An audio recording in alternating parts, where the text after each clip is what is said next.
Okay, we're ready to get started. All right. I'd like to call this regular meeting of the Millburn School Board to order. Roll call, please. Veronica.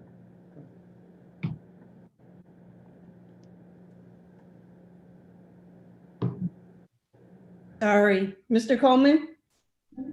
Yes. Mr. Gray? Here. Mr. Guziak? I'm here. Miss Ide? Here.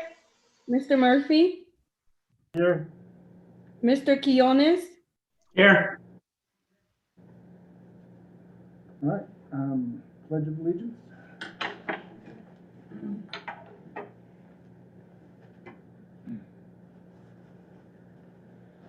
I Pledge allegiance to the flag of the United States of America and to the republic for which it stands, one nation, under God, indivisible, with liberty and justice for all.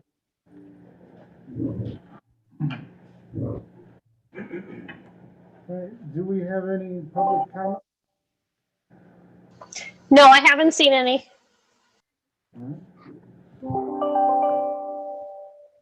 Does anyone have any addition of non-action items?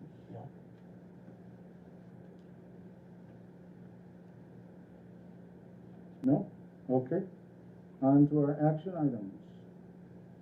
Approval of the House lease commit contract extension from June 30th, 2021 to June 30th, 2022. I'd like to make a motion to approve the house lease contract extension from June 30th, 2021 to June 30th, 2022. Second. Does anybody have any comments or questions? Nope. No. All right. Roll call, please. Mr. Coleman? Yes. Mr. Gray? Yes. Mr. Guziak? Yes. Miss Ide? Yes. Mr. Murphy? Yes. Mr. Quiones? Yes. All right. That is passed. Move on to approval for Dr. Lynn's participation in the Illinois School for Advanced Leadership Program. Jason, do we need an amount for this? You do not. It is Very good. For the record, it is $5,500 total spread over the course of 2 years. I'd like to make a motion for the approval of Dr. Lynn's participation in the Illinois School for Advanced Leadership Program. Second. All right. Do we have any other questions? Was just saying it would be about $5,500 over 2 years. Over 2 years, plus travel expenses. The first session, there won't be any travel expenses. It'll be over Zoom. And then after that, we'll see what happens. But that's it. That sounds good, Jason. I'm glad you're taking part. Any more questions or comments? Nope. All right. Roll call, please, Veronica. Mr. Gray? Yes. Mr. Guziak? Yep. Mrs. Ide? Yes. Mr. Murphy? Yes. Mr. Quiones? Yes. Mr. Coleman? Yes. The motion passed. Motion passed. Excellent. Thank you. Let's move on to approval to extend the Red Apple license agreement to June 30th, 2022. I'd like to make a motion for the approval of an additional 100 hours of tech. Oh, I'm sorry, I went on. Approval to extend Red Apple license agreement to June 30th, 2022. Second. Does anybody have questions or comments on this one? Quick question, with the extension of the lease, was there an any kind of change in the lease? It's actually a license agreement, not a lease, but basically I believe it's 15% of the proceeds. Okay, So as they raise their prices, then what we get increases. okay. And the more kids they have, the more money. And the more students, yeah. So it's a mutual beneficial to make it work. Is that a gross or a net? 13%. I believe Gross. Yeah. So whatever they charge for tuition. Anybody else? Roll call, please. Mr. Guziak? Yes. Mrs. Ide? Yes. Mr. Murphy? Yes. Mr. Keonis? Yes. Mr. Coleman? Yes. Mr. Gray? Yes. The motion passed. Excellent. Shall we move on to approval for an additional 100 hours of tech consultation training for Joanne Lathunde at $62.50 per hour? I'd like to make a motion to approve an additional 100 hours of tech consultation and training for Joanne Rothundi at $62.50 per hour. Second. Do we have questions or comments on this one? How long do you think the 100 hours, how many days would you guess? Jason or Dr. Johns? I'd say it's 30 days, maybe? Well, it could be 30 or as far as TRS is concerned, 5 hours is a full day, so that would be 20 if you 20 did it that days. way. Oh, okay. Do we feel that that's going to be enough time? Talking to Joanne, she thinks it does, but we may have to come back again. I Okay. don't want to. It's okay. I'd rather keep asking the board. I think it's more transparent than asking for Okay. too much. Okay. So it may take more of her time till, say, I don't know, the end of the year, Yeah, end of the maybe. school year. Okay. But she thinks 100 hours might do it, so we'll see what happens. Okay. All right. Thanks. Any other questions, comments? Roll call, please.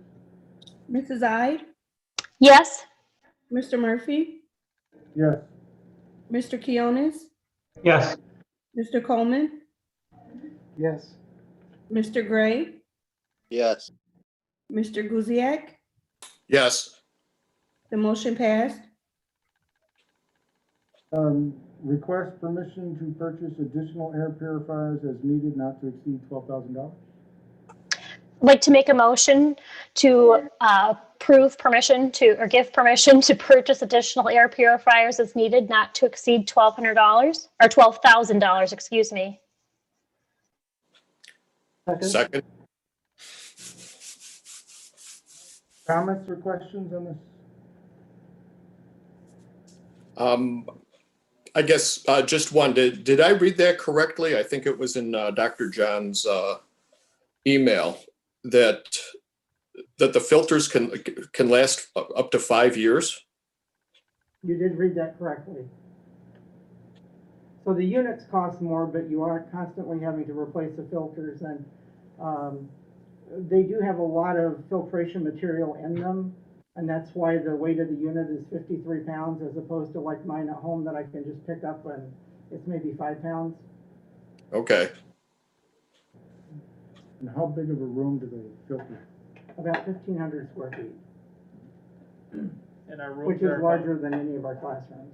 It's about double our classrooms. Our classrooms are between 700 and 800 square feet.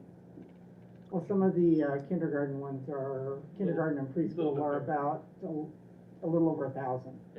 They're a little big. Because those are the ones I get actually go in and count at ceiling tile. And then is the, Ceiling tile are bigger, less counting. Okay. What was the rationale for the number of purifiers that were purchased? Basically just so that I don't have to come back, you know, in a month and ask you to approve more. But areas that we're looking at are, for instance, we have a small unit currently in each of the nurses' areas, which are full-size classroom. So we probably need to put a larger unit in there since they're the ones that will have risk of having people in there with COVID symptoms.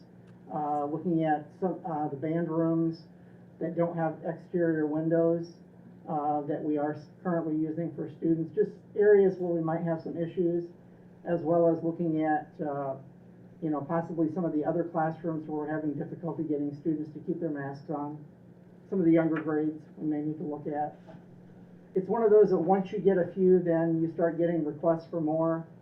So I'd rather be able to go ahead and get ordered once we determine what we need, as opposed to having to wait another month to come back again. Right, so it's a good question of, you know, we're looking at interior rooms that don't have as much ventilation as some of the rooms that can open their windows to the outside, which is recommended by the CDC.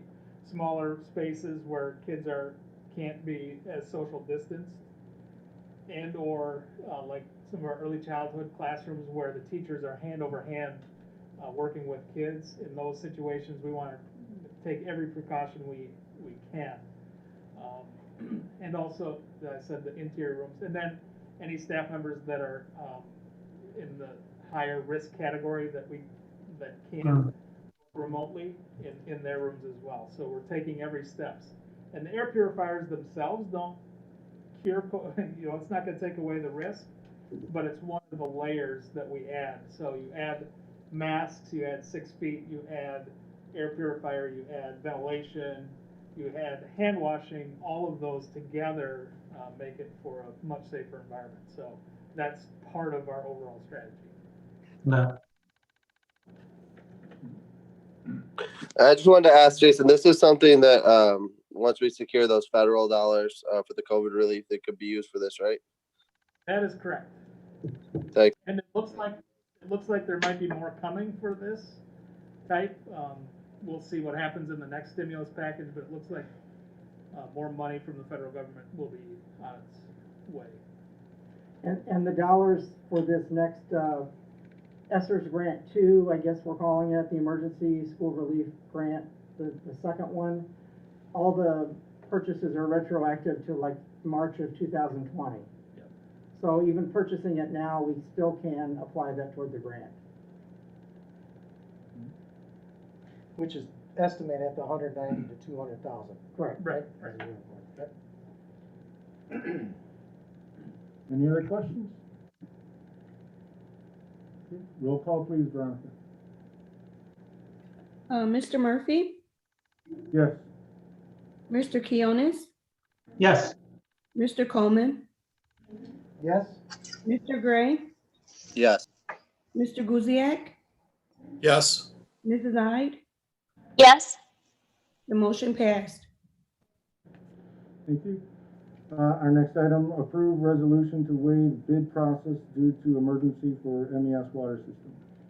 I'd like to make a motion to approve resolution to waive the bid process due to emergency for the MES water system. Second. Have any questions on this one? Well, is it going to be covered more later on in the meeting? I would imagine so. It doesn't have to be. We could talk about it now. I can give a brief update and Steve can fill in what I miss. Well, let's talk about it before we vote on spending the money. Yeah. Good. So for this particular agenda item, you know, the motion on the table is to waive the bidding process, which if we went through a bidding process, we wouldn't be able to complete this project for multiple weeks, probably months, versus they're supposed to start Wednesday. So we've got to get cracking. This is an emergency situation. If there ever was one, you have to have water in the building, to have kids in the building to operate school. So that's why we're doing this particular action on the agenda. But I can give, as long as we're talking about this, I can give an update on where we're at with the water. As of this morning and this afternoon, it looks like they're going to be mapping out the utilities by tomorrow afternoon. And we're hoping that the snowstorm doesn't impact that process, because we don't want any more delays. So company has to come out from different utility companies have to come out and mark where each of the utilities are underground, so when they do the directional boring, they don't knock out our electricity or the other well or water or sewer or something else and cause another problem. So everything's got to be marked and mapped. Then they map out the direction of where they're going to actually put the new pipe. So they're going to lay a new pipe from the well that is over by the new playground, behind the new section of the building, around the building, down the sidewalk where the cafeteria entrance is, and then right underneath to the cafeteria entrance. So it kind of has to go out and around the building and back up. And they'll do that. They don't have to trench like back in the days where you'd have to cut the sidewalk out and the road out and totally trench that whole area. They do directional boring. So they'll put a hole at the well. They'll have to cut a 15 by 15 chunk of asphalt around the well. They'll go down in there and then probably go down 8 feet or 9 feet at that point. That's about the depth he was talking about. Yeah, at that point, and then they directionally bore. They take the machine and run a tube out, and they can probably bend it around to get out to the east side of the building before they'll have to put another hole in and to make a turn. So they'll make a connection there, and then they'll turn and come right underneath the sidewalk there and into the building from that point. So they'll have to set up a hole at the beginning, a hole where they're coming out to make the turn, a hole there, and then a hole in the building where they're coming up to the tank. So they already have that hole dug. That's good. And then they also know where the current pipe is, how deep it is Right. in the ground, so that they can hopefully miss that as well. Right. Are we, Good, they don't have to trench. yeah. What do the numbers look like though? Are they appropriate for what they've quoted? I mean, without going through the bidding process, I mean, are they at least reasonable? I don't know what reasonable is, but. Yeah, I mean, they're expensive, but for what, the type of work that they're doing, it is competitive. Yeah. You know, they're not trying to, you know, get a lot out, you know, get anything extra out of us. Yeah, they're not gouging us. This is what they do. Okay, how do we know that? Because that's a rate per hour. Okay, They're not bidding on a job. It's the rate that they would charge on a regular hourly rate. They're not cutting us a deal either. Right. It is Okay, something too. it's, Something with so is this going to be a time and material contract? Do we know? the boring portion is a flat fee of, and I think I put that in my report, 28,000 or 38,000? 25, yeah. Okay, 28.5. And then the water companies is pretty much gonna be time and material. They've already done probably about $7,000 or $8,000 worth of work up until this point. And that's included in this total that I put into the resolution. Okay, So we're thinking it'll somewhere between 50 and 60,000. I put 65,000 in the resolution in case we find out something, in case we have a problem or there's something that they didn't anticipate as they're drilling underneath ground. right. Do we have the money, Dr. Johns? Yes, we do. We can take this out of capital projects. I also shot an email to the insurance company today. I don't think it's covered by insurance, but it's always good to check and see if we have coverage for this. So Sure. I am checking that as another option to get, you know, a portion of the money back. Got it. Okay, thank you. We have capital projects. Dr. Okay. Johnson, in your email, I saw that, you know, one of the earlier days, how we identified it was that we saw that there was a not insignificant amount of water in one of the interior building. Do we think that there's any risk of there needing mold mitigation at some point? No, because typically where that water is coming into the building is going to have quite a bit of gravel around it. So it's all under the flooring. So we're not at all worried at this point about that. When we got the test results back on Saturday from checking the water itself, It was free of bacteria, which was a concern the health department had because we had a break in the water line. So I don't think we'll have any issues with needing to do anything because it's going to be encapsulated. It's below the ground surface. Mm. Now, if we have areas where water comes up into the building, then we'll have to address that. But so far, the only place we've had any water come into the building was in the boiler room. And that's not anything that, No. would lead us to have a concern about mold. No. It's a good question. Is No this carpet. water leak doing any other damage that we know of, or is it? We don't think so. But they still can't locate exactly where the leak is. That's why they dug down. They thought if they could do a temporary fix if it was close. But this is just kind of like roof leaks that, the pipe could be leaking and then the water travels along the pipe into the, into the building. With roof leaks, you'll have a leak over here and then it might travel 500 feet or 50 feet and then drop down and you see where the leak is, see where the water is, so. But I know that is something that Dr. Lind and I talked with the company about, and they didn't feel like that there was any damage at this point to any of the structures of the building or anything. And the only time this runs under our building or comes into contact with the building is between, at the cafeteria entrance. So underneath that hallway, and it goes right into the tank room. So it doesn't travel under a significant portion of the building, thankfully. And when they dug down, it was percolating up, but it didn't look like anything was washed away or, those bearing walls weren't sagging. There wasn't any structural damage right there anyway. And that pipe is only this wide. It's not a... It's about I think a 3-inch pipe. Yeah, so the whole space where it was going underneath the foundation isn't that wide, but I didn't see where it was washing out like a big sinkhole. And in the boiler room, they also removed the soil, and I think even though it was more sandy, they did actually take some of it out of the building, and I think they will put gravel back in there around it just to make sure that there's adequate drainage around that for the future. And less settling, they said. Right. Because if it's clay or too much mud, it'll tend to settle over time and compact, and gravel won't. So when we re-pour the floor over it, it won't ever dip. So we will have some costs in the spring as far as we'll have to have a blacktop company come in and repair the hole that they had to cut to do the boring. We may have some landscape repairs that need to be made where they had to make a cut to do the turn, where they had to dig to do the turn, but that's probably going to be less than $5,000.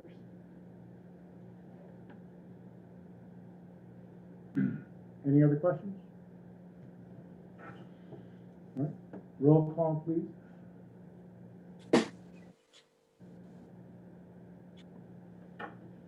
Oh, and I will mention that on this one, we have to have a 3/4 vote from the board, which means that 5 of the 6 members have to vote yes.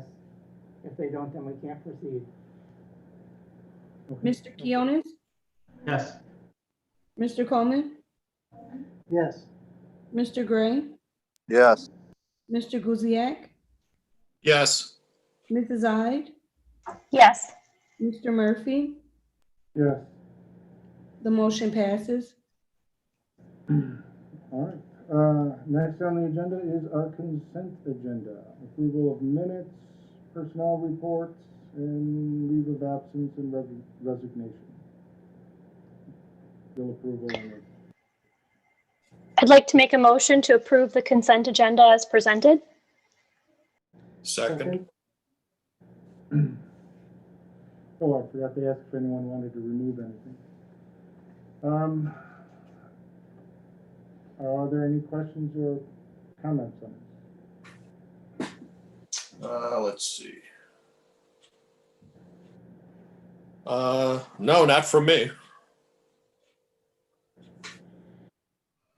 All right, roll call, please. Mr. Coleman, Yes. Mr. Gray, Yes. Mr. Guziak, Yes. Mrs. Ide, Yes. Mr. Murphy. Yes. and Mr. Keonis. Yes. The motion passed. All right, on to information and discussion. Remote learning update. Well, the remote learning update has been hampered by the water, and tomorrow will be hampered by the snow. So we had sixth grade in school last week successfully, no issues. We didn't have to even move any classrooms, didn't send any kids home that I know of for any symptoms. So I think, and I don't even think we did any kids sent home for symptoms or sickness here at elementary all last week either, the 4 days we were in. So that I know of, and I haven't checked since Thursday. So I think it was pretty good. Parents are keeping their kids home when they're sick, which is going to be necessary for us to keep going. I think it's showing in our community numbers. The 60046 area code numbers are dropping significantly in the last week again. So I think people are staying away and limiting their external activities now after winter break, and so things are starting to look better as far as the incidence rate. So if we can keep that coming down, maybe we can loosen up some other things a little bit. But as far as the returning, it went very well last week. Of course, the water threw just another wrench into the system and caused our kindergartners and first graders to have to go over to the old section of the building to use the washroom, and it was an inconvenience for the teachers, and then we had to build a new routine, especially for those kindergarten classrooms that have a washroom in the classroom. They're just not used to that schedule where you have to take the whole class out and come back in over 4-hour day. So that was, it's just one more hurdle for us, and hopefully we can get that back going. So we were supposed to have, today was supposed to be second and third grade starting, and now that's delayed at least till next Monday. If we can get water running one way or the other, we'll be able to bring them back next week for sure. Second and third grade on Monday, and then we have to talk some more about when do we bring back fourth and fifth. If that's next Wednesday or the following Monday after that, we don't know yet. It's going to depend on how this water situation, how quickly we can get that resolved. And even with bringing in water from outside, the health department's still gonna periodically be doing, water samples just to make sure that we don't have any contamination. Right. So, we have two ways to get water in the building at this point. One is to fix the pipeline from the well to in here, and that looks like it's gonna be, we'll see. When they start, they're scheduled to start on Wednesday morning, and that's if the utilities can be mapped out tomorrow. They can make a plan, then the crews can come on Wednesday and get going on that. Any delay there will cause us to have issues. Theoretically, they could be done with that by Saturday if they work on Saturdays. That's estimated 4 days. Estimated 4 days for them to complete that project, and then we have to hook up the water. Then we have to test it after we fill the tank again to make sure that it's okay. They'll chlorinate it and then we'll test after that. So that could take a few days. In the meantime, what we're trying to do is get the truck in water. So there's a truck coming from Aurora that's scheduled to be here at 9 o'clock tomorrow morning with 5,000 gallons of water in it. So we depressurize the water tank so we can put the water in, then we shut it off, then we pressurize the tank, then we can see if it's functioning, and then we can get water, supply water to this side of the building, and that's another option while they're working on this, the other solution. So that's what we're hoping to do, so we can have more confidence to bring the kids back Monday and keep rolling with that plan. If that doesn't work, then it might be a couple more days. But my hope is that we'll get the second and third grade in Monday. Excuse me, Jason? Yes, sir. I thought that I read that we were getting the water from Lindenhurst. Yes. So the truck's coming from Aurora. They said they would rather drive a full truck up here in the snow than an empty truck. It's a little Okay. more stable. So Sure. they'll do 5,000 gallons. If there's more room in the tank, if we get it all working tomorrow, and there's more room in the tank, then they're going to go to Lindenhurst and fill up and bring more water back. So yes, that is what I said, and what still will likely happen.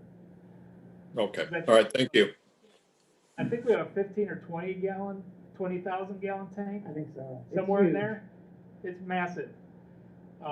So 5,000 gallons will fill it up. Not much. So we might get, if we can get it up all the way full, we can last a few days on that if we don't have any leaks. And unfortunately, we've never, I mean, I can look at water we use at the middle school, but we've never actually metered how much water we use because it comes in through the well. So, it's kind of anybody's guess. It'll be an experiment to see how many days the water lasts. So we'll have to monitor that. But there is a site gauge on it that gives us an idea of how full the tank is. Yep. Okay. Thank you. Yep. All right, review of closed session minutes. Is everyone taking a look at those? Did we vote on that one? Or? No, no, there's no vote. That's informational. No, did we vote on the? No. We were asking about the tank again. Did we vote on that one? Yeah, we voted on that. Yeah, no, Okay. this is just information on that one. Yep, we're just informational. So the closed session minutes, Veronica is still working on those to get packets together for the board. Okay. We will look at them, probably hand them out at the first meeting in February, and then you'll have 2 weeks to review them before the second February meeting, and we'll vote on them in the second February meeting. So what we do is review the board looks at all the old closed session minutes, and then we vote whether to open them or keep them closed. And anything that has any information about personnel or private information that would be not legally able to be public, we have to keep it closed. But things like contract negotiations where we are finished negotiating a contract, that could be open. Or if we're talking about contract negotiations or a board appointment or something like that, those generally are open as long as there's not any sharing of confidential information in that. Okay. We'll have that in February. All right, 2021 and 2022 school calendar. Oh, fun stuff. Here's the draft of our calendar. So what I'm proposing is that we start with teachers on August 17th. It'll be an Institute Day. August 18th will be an Institute Day. August 19th will be our first day of school for children. In person, let's hope. As normal. That's what we're shooting for, or at least more normal than this year. Nothing too crazy other than that. It basically follows this year's calendar, just less messed up as far as what to label days. This would be Labor Day. This would be an Institute Day after Indigenous Peoples Day. Then we have conferences, which students attend school half a day, and then we have conferences in the evening until 7 o'clock at night for the teachers. So that's a very long week for the teachers. But then we have, in kind of as a trade-off, is we have a full week off in November then for Thanksgiving. Full week off for Thanksgiving break. Then we come back for 3 weeks and have 2 weeks off for winter break. January, Martin Luther King Jr. Day. February, we have an in-service after President's Day. No Casimir Pulaski Day off. Spring break at the end of March, which aligns with all 3 high schools, which is good. I would like to point out that winter break does not align with Warren High School. It aligns with Lakes and Grays Lake and all the other elementary districts so far. None of them have approved calendars, but the preliminary ones I see all align with this except for Warren High School. They are starting their break on the 23rd. And then I think they're going late, coming back on maybe the 5th of January, somewhere in there. Maybe even the 10th, I'm not sure.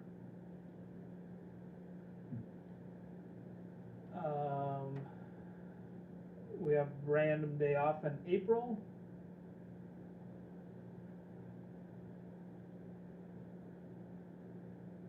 And we are finished before Memorial Day.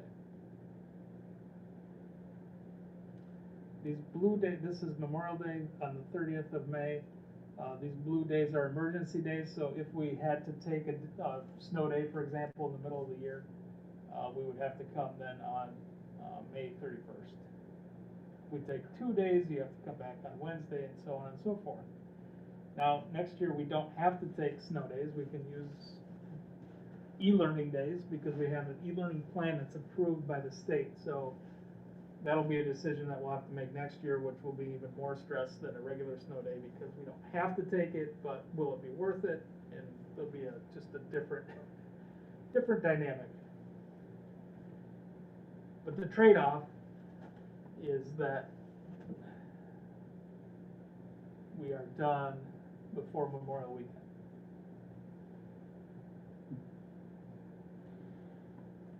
Does anybody have any questions on the calendar?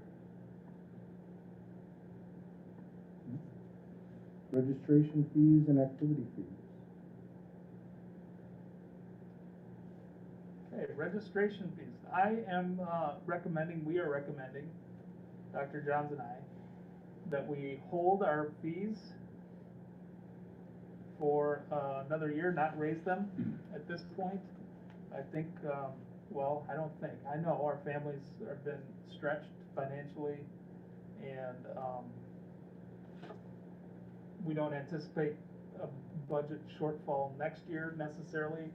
This time we don't know what our budget will be, but we're definitely not in a position where it's, you know, we're needing to raise the fees to increase our reserves or get us out of debt like we did in the past. We have not raised our fees in 10 years, actually. They've been flat for about 10 years. We've shifted some of them around or evened them out, but overall we haven't touched them in 10 years. So that's going to be our recommendation. I don't know if anybody else has any questions. We've talked in the past about like a family limit of maybe 600 Yes. or something. Would that affect anybody this year, do you know? I don't know. Well, this year it won't because nobody's paying fees because there's no activities. So there's that. There's a couple of activities. We have scholastic bowling, golf we had, and cross country, and band, and choir. So there's a few fees, but no one's going to be near that. Okay. And even back when my kids and your kids, the older son was in, and we looked, I did an analysis on how many families it would impact. And I think there were 5 that hit that number. It was a small number. It was a very small number. It was 5 kids or 5 families that hit enough to hit that 150 or that $600 per family limit. So it was not that many. And one of them was me. So One was you, one was me, and one was me, one was me. And But if you wanted to institute that, it would have very little impact on the revenue then. the revenue. Right. Yeah. But I mean, it might make some people feel better knowing that there's a cap, and it might increase, you know, some families might actually have their kids participate in more activities. That's true, and that's what we talked about too, is that limiting. And there were families at one point that had 3 or 4 kids in middle school all at the same time, and in middle schools where more activities are and where you're gonna hit those fees. That's a lot. I know We have one an point, opportunity to pursue that, yeah, although it's a small number of families and likely will remain that. I do think that that's good faith, demonstrates good faith. that would be like 4 activities, right? yeah. Mm-hmm. Yeah. So most kids at most will take 3 major seasons. Right. So it won't affect a lot of kids. But if you had two or more kids, then that could. All right, if you could get us some details on that, Sure. I'd appreciate it. And that's something we can decide in the summer. Yes. There's not a rush. Kindergarten registration's coming up, so we have to get that taken care of, and then, registration packets go out in May or earlier, April. So that's coming up quick. Sounds good. Some ways not quick enough. Some ways too quick. It's always here before you're ready. Any other questions? Our future agenda items. Fiscal year 20 audit is coming up. Press policy updates are continually coming through. Policy 460, purchases and contracts. We wanted to look at that. Review of our board agreements, board self-governance goals, and draft revised goals. So that's coming up in spring. We'll try and do that after the election. Phone system updates will be coming in when we know something. Does anybody else have something they'd like to add to the future agenda? All right. Superintendent report. I've pretty much given it. It's water and snow. We're did call tomorrow as a remote learning day. As I said, the 4th, 7th graders are back one day, and then they have to go out back home for a remote learning day. So that's stinky.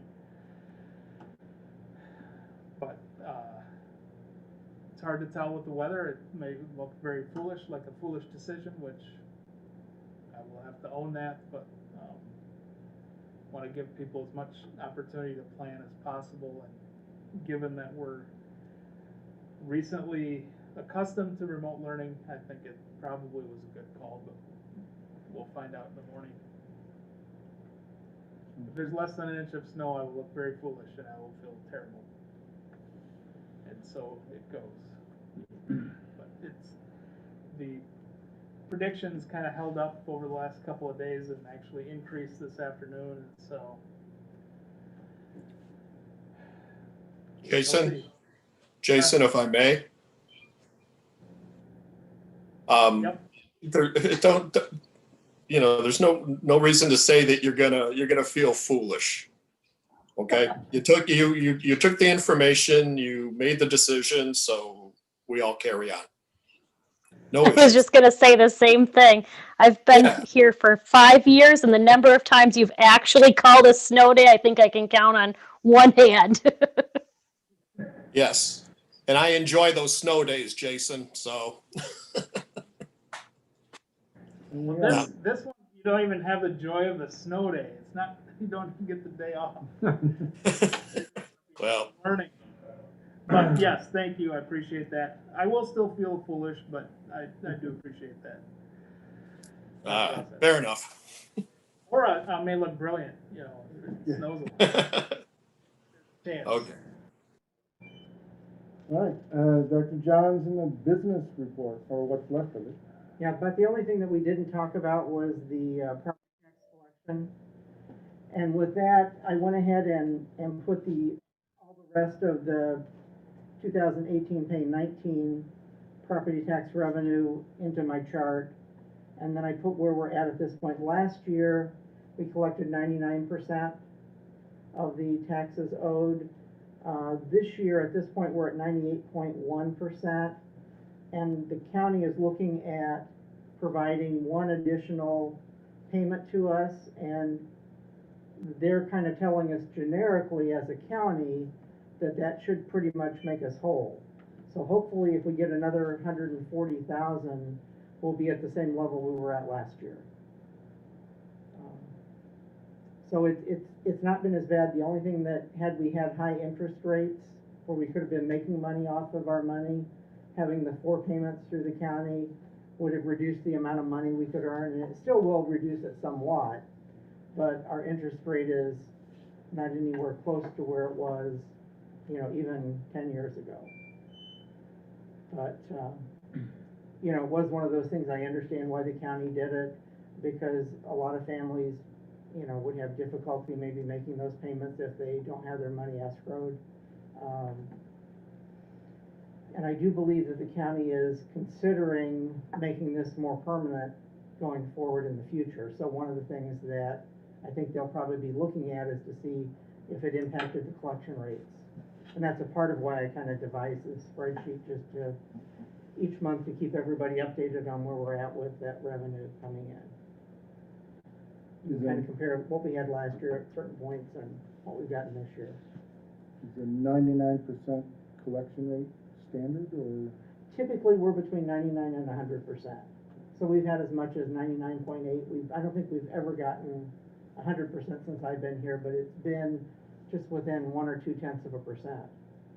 So it's you know, we do have a very high collection rate, which is good. Yep. Yeah, this will be helpful when we look at, especially when we give information to the county to say, you know, this, let's say the interest rates that we were able to get on a CDs or money market account, our money market account, let's say that was up to 3% or 2%. That could make a difference of, you know, $60,000-$70,000 for the district a year that we would miss out on, just because we don't have those payments. And it wouldn't mean that much to taxpayers necessarily. It was nice this year that they did this, and I understand why, but there would be consequences for school districts as well, and we just want to make sure they're fully informed on that. Well, school districts, county, local government, it impacts everyone. Everybody. That receives tax dollars, property tax dollars. Right. And for us, $60,000 is a lot of money. It could fix a well. Yes, it could. It could pay for an additional teacher, almost. All right. Yeah, the only other thing is the new copier that you approved is installed, and it's across the hall. Doesn't look much different than the others, except doesn't have 250,000 copies on it. All right, and it's faster, it says. It is faster, yeah. Yeah, they actually had that one available in their showroom, and I think in Hoffman Estates or somewhere in the suburbs. And the one that would have been what we originally were thinking we were going to get, we're only on like the east or the west coast, so it was much quicker to get us the one that was within Illinois, within the suburban Chicago area. So basically, we got a little bit better machine for the same price. Okay. Awesome. All right. Moving on, do we have any board reports? Yeah, I just wanted to commend Mrs. Schmidtkel's class on an awesome job working together and coming up with a way to do the virtual genocide museum. I just, like, every year that I've gone in person, I've been so impressed with the way they incorporate different things and make it really interactive. And it was no exception this year, being that they all had to work together without being in the same room. I thought the kids did an amazing job, and I was so glad to see it continue.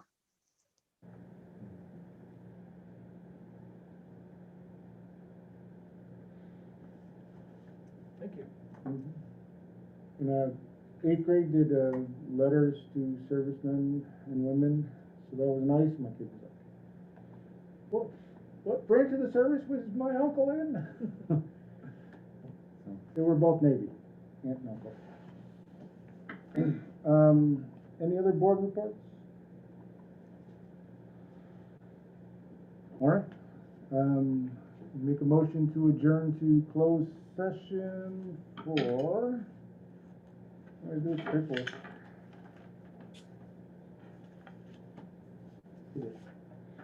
For our collective negotiating matters between the public body and its employees or their representatives, or deliberations concerning salary schedules for one or more classes of employees, and the selection of a person to fill a public office as defined in the Open Meetings Act, including a vacancy in a public office when the public body is given power to appoint under law or ordinance, or the discipline, performance, or removal of the occupant of a public office when the public body is given power to remove the occupant under law or ordinance.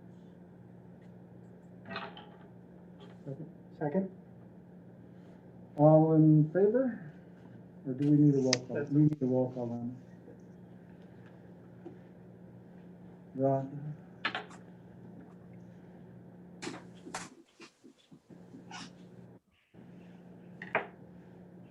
Sorry, Mr. Coleman, Yes. Mr. Gray, Yes. Mr. Guziak, Yes. Mrs. Hyde, Yes, Mr. Murphy, Yes. Mr. Quinones, Yes. All right, when we return, we will just, no, so we have some action items when we return, and they're on the agenda. Correct. So, we'll go back into live session when we do We that? will, yes, we will go back into live session. It won't be a continuous session. It'll be board meeting 122, number 2. Sounds good. So if you're watching and you'd like to come back, hopefully in less than a half hour. We'll see.